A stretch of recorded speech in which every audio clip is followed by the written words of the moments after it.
morning, everyone. This is Tony from Her Homestead Skills. I suspect that most of you have been as busy as I have been, canning up many things for the upcoming year. I do tend to do a lot of my canning during the harvest season so that you got a lot of fresh fruits and vegetables and that. I still have things to can up. There's no doubt about it. I have not begun my chicken stock processing, and that's going to be a fair bit of work. And apple season should be coming up very soon, and I intend to go to the orchards and pick my own apples, and they are beautiful fresh that way. And we'll be making more apple vinegar with the scraps, and I will be dehydrating apples. I love apple chips that are dehydrated. They're so tasty. Unfortunately, I just can't not eat them. I've also been very busy trying to perfect tortilla chips. Trying to say that without pronouncing the L's. I think that's the secret there. And finally, after a number of recipes, I've got something that Mark really likes and I find acceptable. So the real trick is to make them as thin as possible so that when you fry them up, they don't go soft. Even if you fry them up in very hot oil, they tend to go soft if they're a little on the thick side. So don't want soft tortillas. Anyway, so much for that. That's been where I've been at. Oh yes, and I've been at my garden, and sadly, fall is in the air, and I have been cleaning it up, getting it ready for, well, trying to pull weeds. I also harvested a few potatoes. I did have, while I was on holiday for a couple of weeks, I had the potato bugs pretty much decimate half my potato plants. So I did get a bit of a harvest, but I don't know if it was last year. I think it was last year. I dehydrated over 200 pounds, I believe, of potatoes. So I've got lots of potato in storage for emergency use, and I will be buying fresh bags as I need them on the go. We prefer them fresh. The dehydrated was for soups and stews and for emergency preps. Have to have emergency preps in-house, and I believe I have a fair amount of that. I've got cornmeal, I've got flour, I've got salt, I've got some sugar now. I've been using a fair bit with those bread and butter pickles. And by the way, I think I have over 40 pint jars of bread and butter pickles. And Mark gave a couple of them to his best buddy, who was just thrilled with them. He loved them. So I guess I'm on the right track with those. That is something that, once again, fairly new to our diets. We don't normally eat those, but I've been enjoying them. I've been, putting a few in addition, eating them here and there. And yes, they are quite nice and they're crunchy, which is half the battle. So yes, I've been trying to clean out my garden. Did get a few potatoes. I still have tomatoes on the vine. My cucumbers are just about done. I've just got some of those really big ones that I missed and decided to leave them for seed. That's what you do. You just leave them on the vine and let them go to seed. They turn yellow. And at that point, I think they should be just about ready to pick and harvest the seed from them. I'm leaving them for the time being. They're still there. I have been enjoying my watermelon, and I do have another one. So I'm quite pleased with my watermelon, and I do have some chili peppers, hot chili peppers, that are growing and they're doing well. They're still green. I'm waiting for them to ripen, and if they do, great. If not, they can sit there for another couple of weeks before I pick the whole plant, and then I'll just turn them upside down and dry them. My bell peppers did not produce. It hasn't been hot enough, so no bell peppers this year.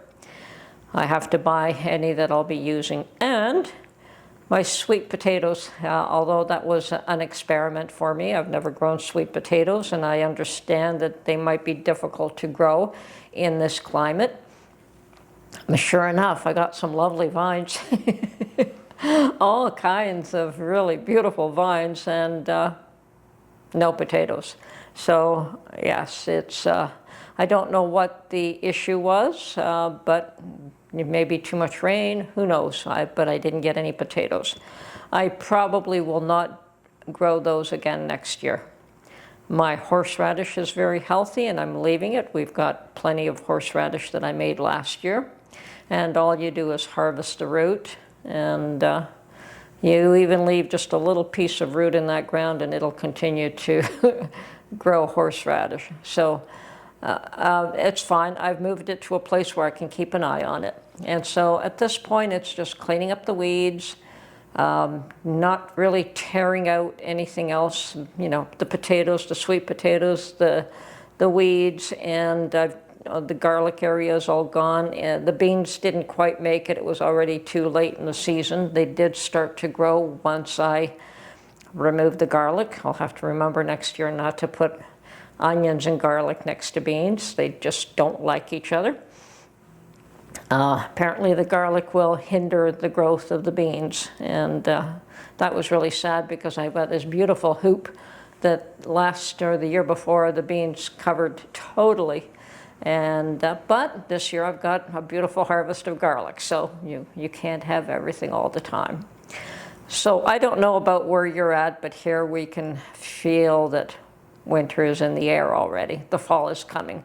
And although the fall is lovely and it's beautiful and all the leaves turn and it's a glorious sight to behold, it doesn't last very long, and then we're in for a long, cold winter.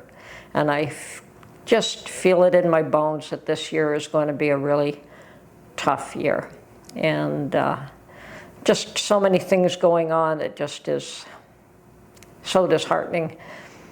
And we just have to continue to try and overcome and rise above even our own feelings to what is going on, and try to carry on and be happy. And speaking of things that are going on, it's just so much craziness, so much craziness. The reality of the situation is that change comes from the ground up and not from the top down. So people are learning. They're learning to fight back.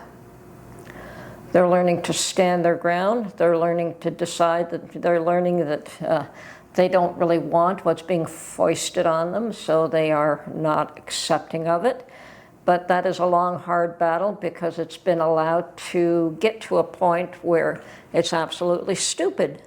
And it was only when people started to realize how ridiculous and how stupid and how absolutely ludicrous things are going in the raising of children, the education of children. I don't know if COVID brought all this about, brought it all out in the open.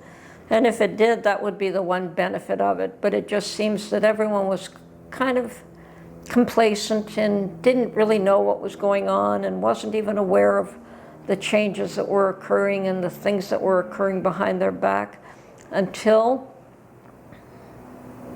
we got past COVID.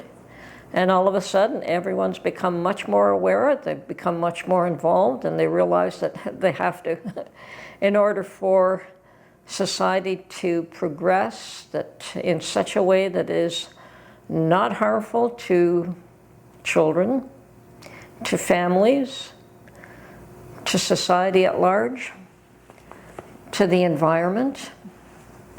I understand wanting to take care of the environment, but it's a twofold process. You don't destroy humanity to look after the environment. So yes, all this stuff is a little bit disheartening to watch, but on the other hand, I also am seeing that the pendulum is swinging the other way. That's a term that I like to use, that when the pendulum swings too far to one direction, it has no choice but to start swinging back to the other. And it may go too far in that direction and have to swing back. there has to be a middle point where, you know, nobody on the far end of either side is happy, but the majority of the people don't fall at either extreme. So the extremes are just what creates change. So yes, both extremes do create change, and perhaps change that some people are not happy with. And so there's always pullback and pushback. And at some point, there has to be a balance, there has to be an understanding, or it just gets uglier and uglier. My opinion as an individual is all that this is. It's just gut feeling that things are just going to get a whole lot worse before they get better. And so we'll continue to prepare. And yeah, there are things that we cannot prepare for. Absolutely. If you're destined to experience certain things, well, that is what will happen. And a lot of the time it is based on previous decisions that you've made along the way that you end up where you are today. As a grandparent and a parent, you know, my children are all grown up and they have children of their own, so my thoughts are more for the little ones and what kind of world we leave behind for them. And of course, you know, parents do the best they can with what they got. I mean, I did, and thankfully my own children seem to be doing better than what I was able to do, so that's always a blessing when you see that they are raising their children to be healthy, happy adults. So far, they've been good parents. I'm happy to see that.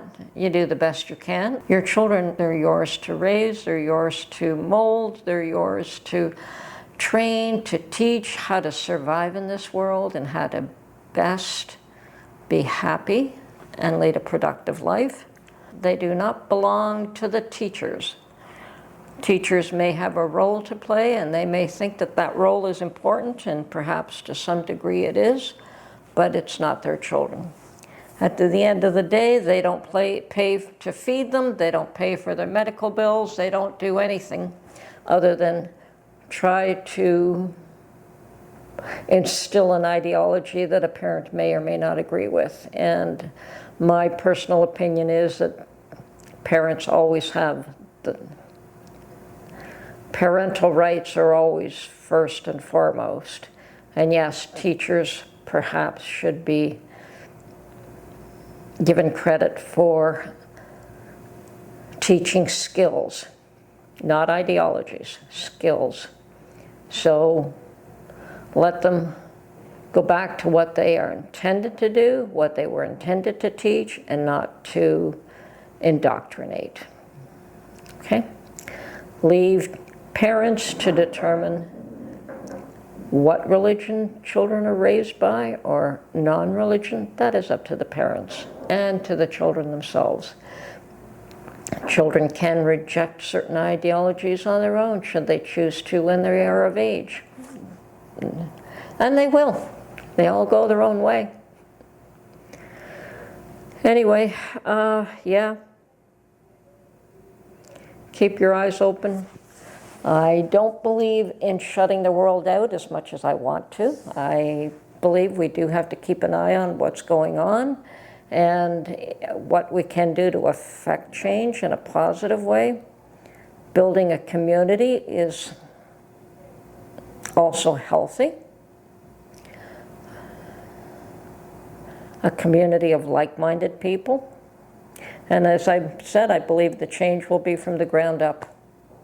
I believe the communities will start to get together a little bit more and decide what kind of society they want in their little towns, in their little villages, in their communities, and they will push to have that become the norm for their environments. And it'll happen. They try to keep us separated so that we can't do that, and keep us fighting one amongst the other, and try to find ways to create fear. I mean, the pandemic was just a cause for fear.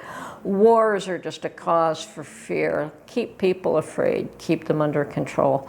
Well, I think people have gotten beyond being afraid. A lot of us have.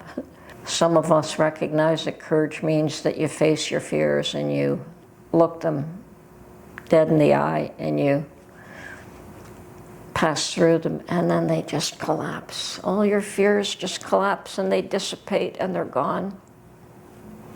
It's facing them that's the hard part. Anyway, just me rambling on again, being me, and I don't know that I've got anything of value to say these days. I just feel like, well, I'm doing the best I can. I'm trying to can up as much produce as I can, and hope I'm going to get a chance to enjoy it all. This is Tony from Her Homestead Skills. We'll catch you on the next one. Bye for now.